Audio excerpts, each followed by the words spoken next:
Aina kun lähdetään maalaamaan tai käsittelemään pintoja, niin tietenkin pitää ne pohjat puhdistaa huolella.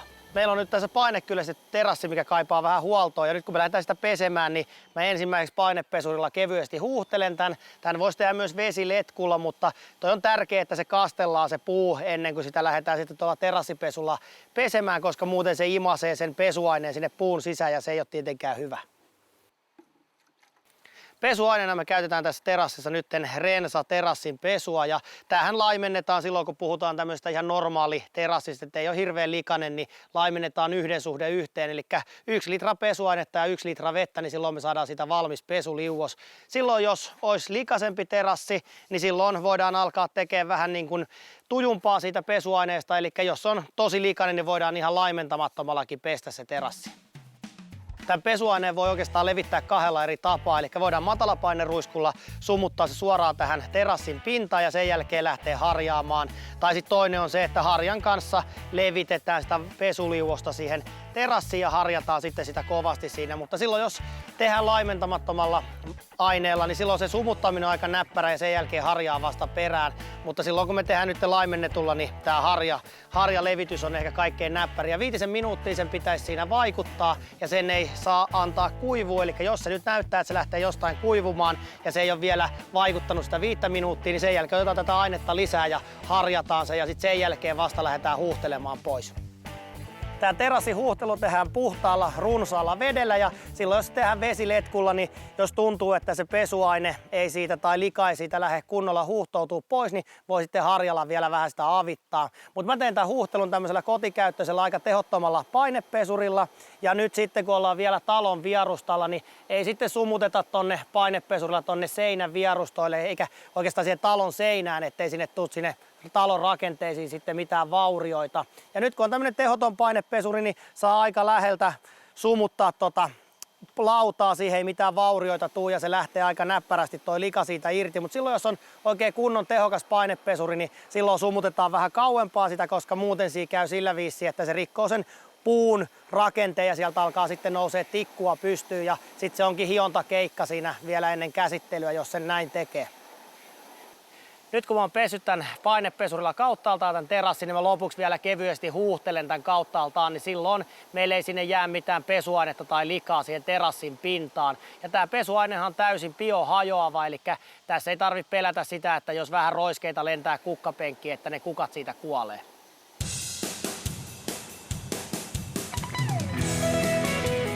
Me käsitellään tämä terassi nyt sävytetyllä vesiohenteisella puuöljyllä ja tämä terassin pintahan tulee olemaan täysin kuiva ennen kuin sitä levitystä voidaan tehdä. Eli nyt sen pesun jälkeen sitten keleistä riippuen pitää antaa se tarpeeksi pitkää kuivua, eli se terassilaudan kosteus pitäisi saada alle 20, mutta tämmöisellä aurinkoisella kelillä niin se kyllä kuivuu todella nopeasti.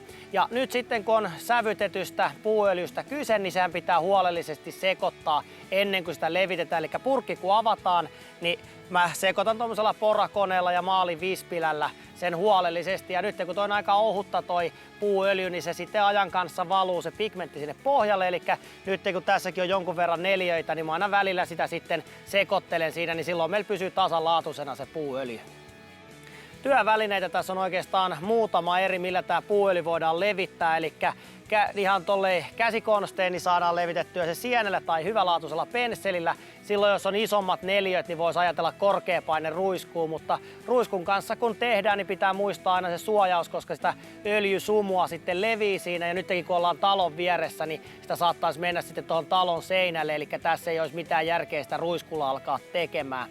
Mä käytän tässä pensseliä. Mulla on 7 senttiä leveä pensseli, minkä mä oon lyönyt jatkovarren päähän. Eli mun ei tarvi nyt sitten tuossa terassilla kontata, vaan mä saan sen seisovilteen tehtyä. Ja tässä terassissa, kun on aika leveät noi terassilautojen raot, niin mä pystyn tuollaisella vähän kapeammalla pensselillä myöskin niitä rakoja sitten käsittelemään.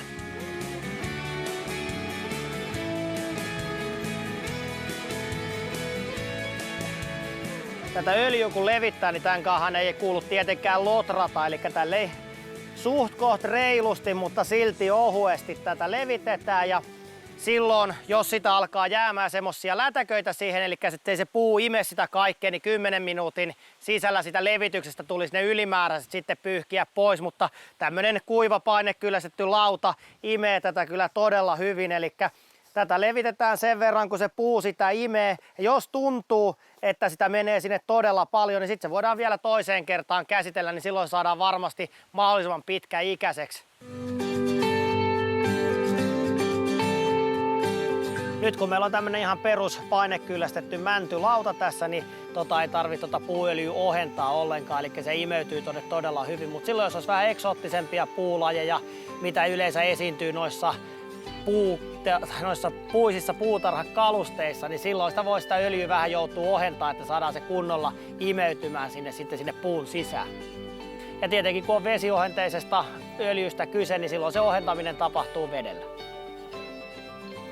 Aina kun puuöljyn kanssa pelataan, niin pitää muistaa, että nuo kaikki rätit ja sienet, niin niitä ei saa jättää mihinkään nurkkaan lojumaan, koska niissä on itsesyttymisriski, eli ne pitää polttaa heti pois, tai sitten kaikkein paras, niin ne upotetaan johonkin vesiämpäriin, niin silloin ne ei pysty syttymään.